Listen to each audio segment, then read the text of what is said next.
Au Maroc, des centaines de jeunes filles quittent chaque année les campagnes pour partir travailler comme domestiques dans les grandes villes. Les plus jeunes n'ont même pas 10 ans. Ici, on les appelle les petites bonnes. Amina était l'une d'entre elles. À 12 ans, elle a été embauchée par une famille aisée de Casablanca. 3 années d'une enfance volée.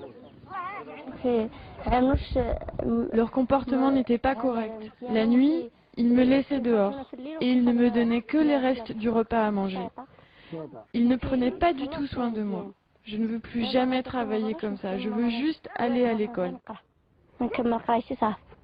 Le système est rodé. Les employeurs passent par des intermédiaires comme Abdallah. Si lui refuse de recruter des enfants, les autres ne sont pas aussi scrupuleux. Moi, j'ai le téléphone de tous les intermédiaires de Casablanca, Mohamedia et Birjdine notés dans mon agenda. Celui qui veut une bonne, il m'appelle et je vais lui chercher la fille à la campagne en fonction des disponibilités. Ensuite, quand on s'est mis d'accord, je la ramène. C'est comme ça que ça se passe. Loin de leur famille, déscolarisées, les petites bonnes se retrouvent à la merci de leur employeur. Le malheur, c'est que ces enfants n'ont aucun droit. Je dis aucun droit. Ils travaillent comme des esclaves. Ils sont toujours maltraités. Ils n'ont pas de quoi manger. Ils dorment dans le jardin. Ils n'ont pas le droit de jouer, n'ont pas le droit d'exprimer, de s'exprimer, n'ont aucun droit. Si au Maroc, le travail des enfants de moins de 16 ans est interdit, la loi est très rarement respectée. Au ministère du Développement social, on prépare donc un nouveau texte bien plus sévère. Pour les intermédiaires et les employeurs, actuellement, quand ils emploient une petite fille de moins de 15 ans révolue, à la limite, ils ne risquent rien. Cette loi, en fait, va venir pour en même temps régir le travail des gens de maison et en même temps criminaliser. Surtout, ce qui est important, c'est ça. C'est criminaliser justement et les employeurs et les intermédiaires en cas de récidive. Mais reste la question de la précarité qui pousse les familles rurales à envoyer leurs filles travailler comme domestiques. C'est une question de survie. Ces personnes ils vivent dans l'isolement, dans la précarité et c'est des personnes qui sont aussi analphabètes. Il faut leur donner, leur assurer des moyens pour survivre. Dans la société, les langues se délient. Plusieurs cas de torture ont été dénoncés. Et les victimes ne sont pas seulement marocaines. De plus en plus de domestiques sont amenés de l'étranger. Tous les jours, je dormais sur un balcon. Je n'avais pas de vêtements. Tout le monde pouvait me voir. Je n'avais rien à manger. Il me faisait boire de l'urine. Il me frappait beaucoup, tous les jours. Si l'État semble enfin décidé à combattre ce fléau, le plus difficile sera sûrement de changer les mentalités.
Selon lui, il serait sur écoute. Bon, à mon avis, c'est juste que la police marocaine voulait écouter ma chronique en avant-première.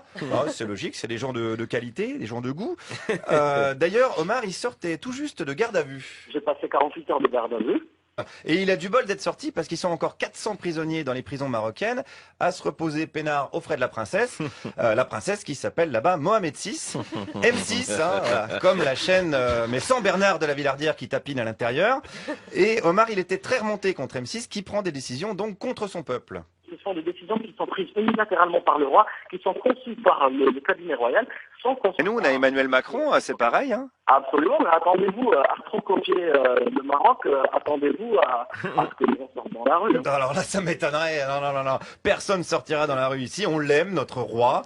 Évidemment, il y a bien 2 ou 3 feignasses là qui manifestent, mais ça, c'est rien du tout. Et puis après, les merguez doivent être meilleures. Hein. Ça serait logique, ça vient de là-bas directement. Dans l'enlèvement, on a vu des images de torture. Le roi a choisi le camp de la police.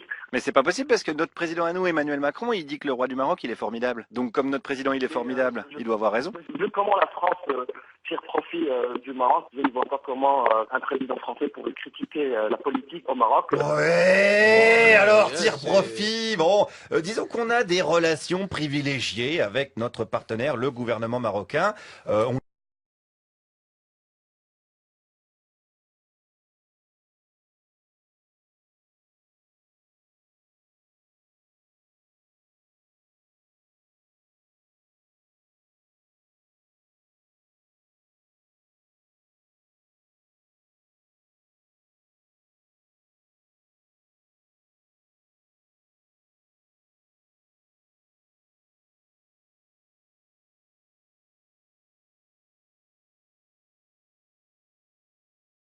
On leur vend des choses, voilà. Par exemple, les armes anti-émeutes de la police marocaine, c'est nous qui les avons vendues. Vous voyez, c'est du win-win en fait, c'est un partenariat tout simplement.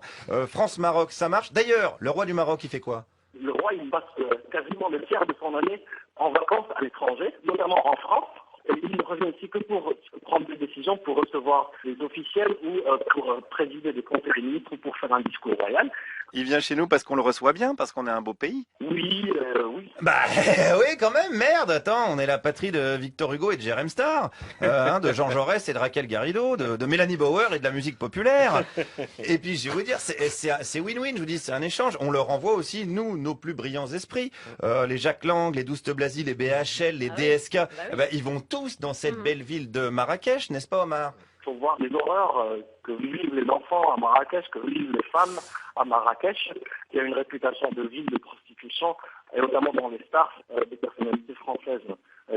Pas plus tard que la semaine dernière, il y a eu un livre sur Yves Saint-Laurent, c'est ça? Yves Saint-Laurent et Pierre Berger, au Maroc, ils ont fait des drames et des tragédies. Non, alors attendez, non, c'est impossible que Pierre Berger, il ait fait des drames et des tragédies. C'est un héros, tout le monde l'a dit, voilà, quand il est mort. Et à mon avis, je vais vous dire, ça n'a rien à voir avec le fait qu'il finance des campagnes électorales. Je pense que ça n'a pas de rapport. Et puis Pierre Berger, il avait dit pour la GPA, rappelez-vous que le ventre des femmes était comparable au bras des ouvriers. Ouais, c'est un chic type, Pierrot.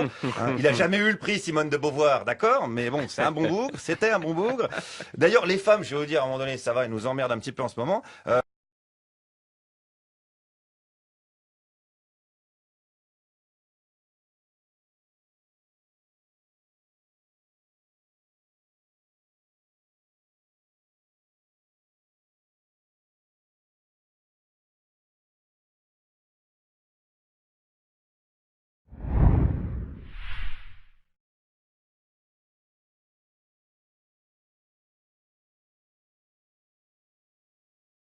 Scandale. Fabrice Thomas affirme, dans un livre nauséeux, avoir été témoin d'un acte illégal dans la villa du couple, à Marrakech.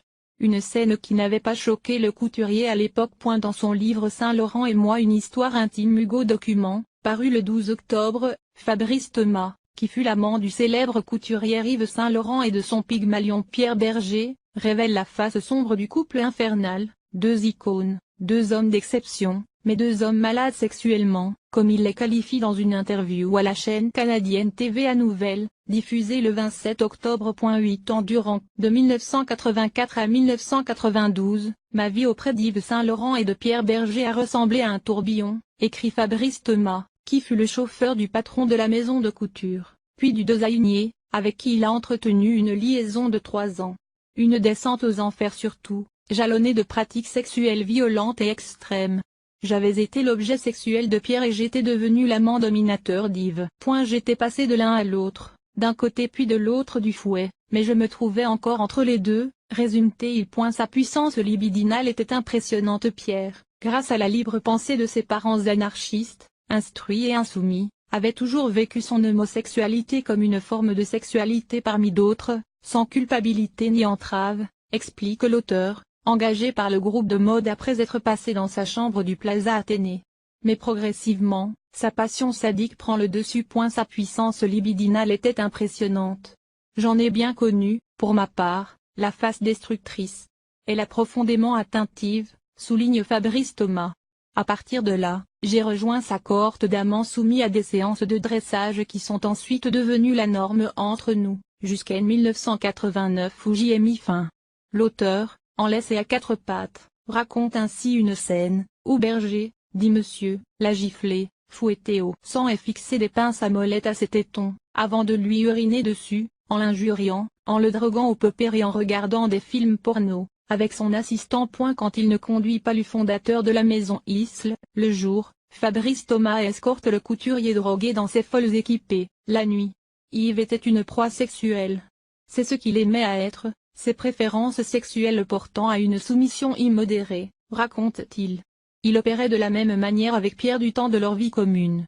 Il s'esquivait par la fenêtre de sa chambre pour aller s'encanailler sur les quais et dans les parcs où il recousait des boutons à quelques Marocains ou Algériens qui ne demandaient pas mieux que de recevoir quelques francs pour ce service pour lequel ils auraient eux-mêmes payé. Les jeunes hommes du jardin Majorel. Fabrice Thomas accompagne également Saint-Laurent dans sa villa de Marrakech, au Maroc, où lui et Berger ont acheté le jardin Majorel, en 1985. Y défileront Andy Warhol, les Rolling Stones et Catherine Deneuve. La Villa Oasis est une villégiature sexuelle, une de plus, pour lui et pour Pierre Berger, écrit-il. À propos du tourisme sexuel, en vogue à l'époque chez de nombreux artistes, l'auteur précise qu'Yves et Pierre n'étaient pas des touristes, ils avaient développé des relations suivies, voire amicales, avec certains de leurs jeunes amants. Une scène, décrite dans le livre, relate même un acte de pédophilie. Yves Saint-Laurent a pris l'habitude d'accueillir de jeunes hommes qui se présentent à la porte du jardin. La Bambouseraie, c'est les Tuileries de Marrakech, plaisante-t-il. Un lieu de rencontre gai. J'y vis passer des hommes, des étrangers et des locaux, de tous âges. Jusqu'au jour où je vis l'impensable, relate Fabrice Thomas, saisi par la colère et la rage. L'intendant agenouillé devant un adolescent prépubère debout devant lui, nu comme un verre. Tenant ses fesses à pleine paume, il suçait avidement l'enfant qui se laissait faire en regardant en l'air, tenant à la main un billet. C'est toléré, ce genre de choses? Demande-t-il le soir même au couturier. Oh, dans la Palmeraie, il se passe bien plus de choses encore. Les autorités préfèrent faire comme si elles ne savaient pas. Et pourtant, tout le monde sait, évidemment. Effaré, Fabrice Thomas insiste. Mais là, ça se passe chez toi. C'est un de tes employés qui fait ça avec un gamin. Réponse de Saint-Laurent. Pas chez moi, non. Le jardin Majorel est public. Dans son livre Lettre à Yves Gallimard, Pierre Berger se souvenait aussi comme ils étaient gentils et beaux, ces garçons marocains. Ils jouaient tous au football, avaient le corps musclé. On avait avec eux des rapports qui ne sentaient ni l'argent ni la vulgarité. Pierre Berger. Je ne suis pas pédophile jusqu'à ce jour, aucun témoin n'avait pu confirmer la rumeur. En mai 2011, Luc Ferry avait accusé sans le nommer un ex-ministre F.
إياك نستعين.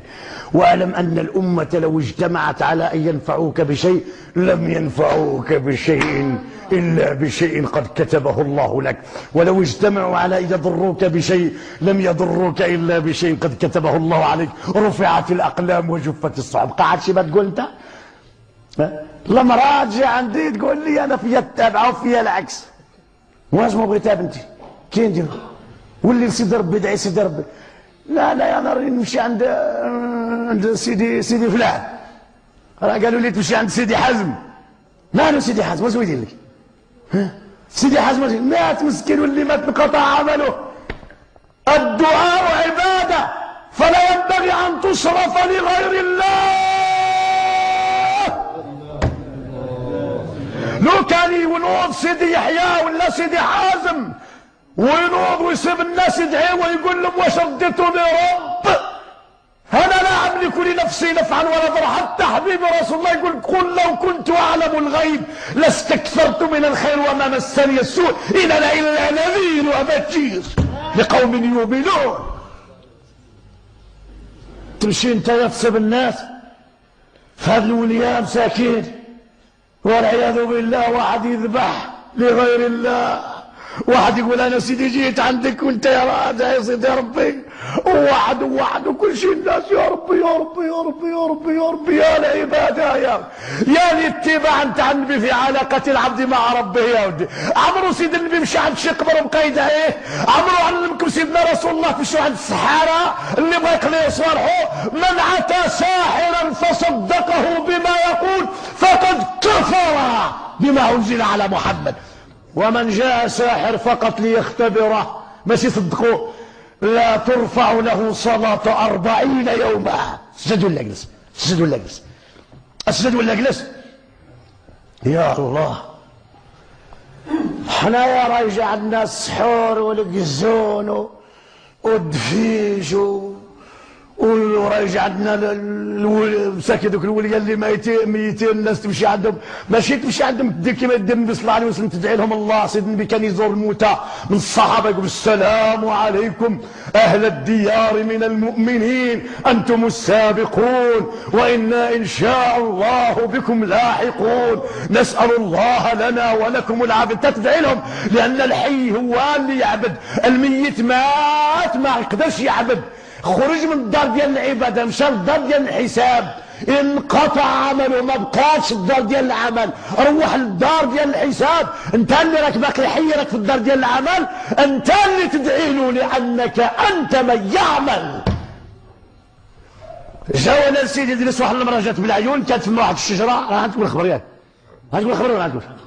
ايوا جات فما واحد الشجره تاع سيدي ادريس كانت قديمه يتحكوا عليها بابا قال تقلع لهم التابعه ولا تقلع لهم بوزلوم ولا ما ها جات تحكك عليها وطاحت عليها قتلتها. عندكم الخبر ولا ما عندكمش؟ ايوا هكذا. واش الشجره تداوي؟ واش الحجره تداوي؟ واش البقره تداوي؟ واش الحيطان يداوي؟ واش الميت يداوي؟ لو كان الميت يداوي روحه. واش انتم ما عمرو شفتوا واحد مسرح قدامك ميت ويجي عنده واحد يقول له نوض الساعه قادر يجيب لي الماء توضا، يقول لك انت ابوها لي هذا مات ما يجيبلكش البيدو، هذا ما يجيبلكش حتى البيدو اللي توضا وراه كاين ها البيدو حذاه ها الماء حذاه وما ينوضلوش. فين عاد يقول لك راه يعطيك اللي ما عندهاش المراه اللي ما عندهاش الاولاد اللي فيها التبع بحال اللي عنده كراج ديال الوليدات خصو الاولاد يمشي. هاش صحح عقيدتك، صحح ايمانك، صحح علاقتك مع ربك. بغيت تتبع النبي في علاقتي مع الله فصحح ايمانك بالله وعقيدتك، واعلم انه في هذا الكون لا يعبد بحق الا هو، ولا يسجد الا له، ولا يركع الا له، ولا يسأل الا هو، ولا يكشف الضر الا هو. قل اللهم مالك الملك، الملك هو الملك بتاعه، حتى لا راك تملك شي حاجه هي ملكيه فقط مؤقته وانت مستخلف، اما الملك كل شيء مالكه هو الملك.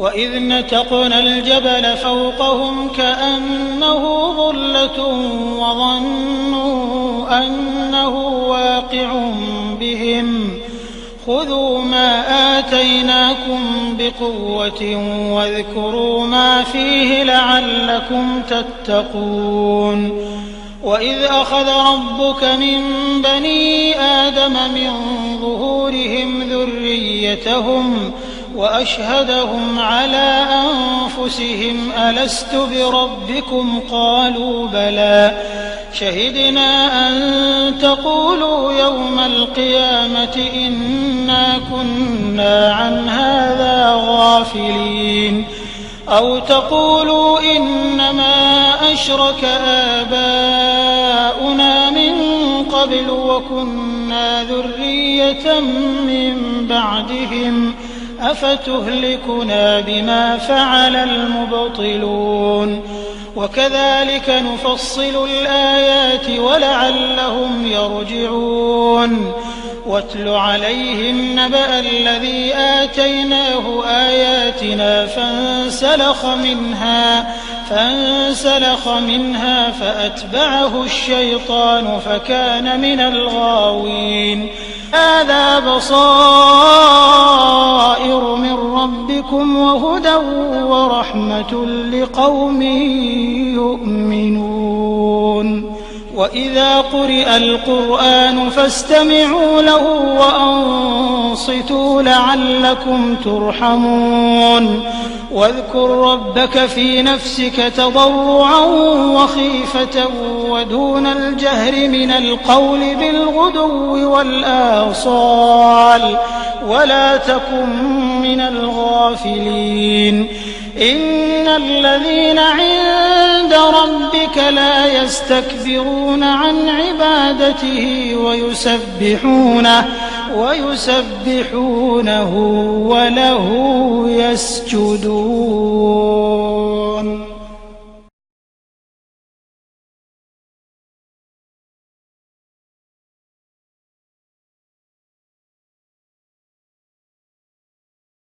أعيذكما بكلمات الله التامة من كل شيطان وهامة ومن كل عين لامة.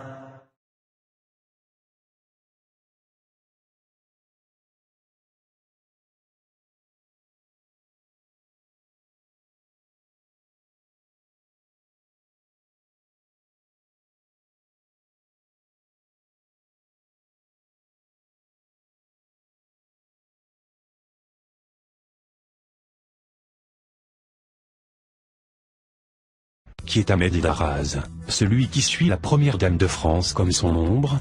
La petite trentaine, ce Français d'origine marocaine est le bras droit attitré de Brigitte Macron, soufflent les proches du couple présidentiel. Un parcours des plus inédits. J'ai 31 ans, en échec scolaire de partout, un jeune rabougri sur lequel personne ne misait, se présente Ahmed Daraz, lorsque les médias français cherchent à profiler les marcheurs du candidat Macron. Dans la vie civile, il est tout de même gérant d'un bar-tabac du côté de Milly en Aveyron. Il faisait partie de la garde rapprochée du président français durant sa visite officielle au Maroc en juin dernier. Et c'est Ahmed Daraz qui accompagne Brigitte Macron dans tous ses déplacements. Certes, il n'est pas investi d'une mission officielle, mais on le dit très actif au sein de La République En Marche. En 2016, il fait partie des référents d'En Marche en Aveyron. Il avait notamment pour tâche d'assurer les dispositifs de protocole et de sécurité durant les déplacements d'Emmanuel Macron. Socialiste, il a rejoint les rangs d'En Marche aux premières heures du mouvement. Fidélité récompensée par le menteur Macron, Ahmed Daraz figurait parmi les convives au dîner, au soir du premier tour des élections présidentielles, organisé par Emmanuel Macron, au restaurant parisien La Rotonde, un événement qui avait suscité une petite polémique à l'époque. Avant cela, Ahmed Daraz avait intégré l'équipe de direction de la campagne présidentielle de François Hollande. En 2013, élu conseiller municipal, il devient membre du cabinet du maire socialiste de Millau, Guy Durand. C'est Jean-Marie Girier, alors directeur de campagne du candidat Macron, qui repère le jeune homme et le soutient pour être le chaperon de Madame Macron. Aujourd'hui, il est maintenu à ce poste et des liens profonds se sont créés entre le couple et le jeune Daraz. Peut-être figurera-t-il dans le staff d'un éventuel cabinet de la première dame, lorsque le statut de cette dernière sera fixé. une des promesses de campagne du candidat Macron.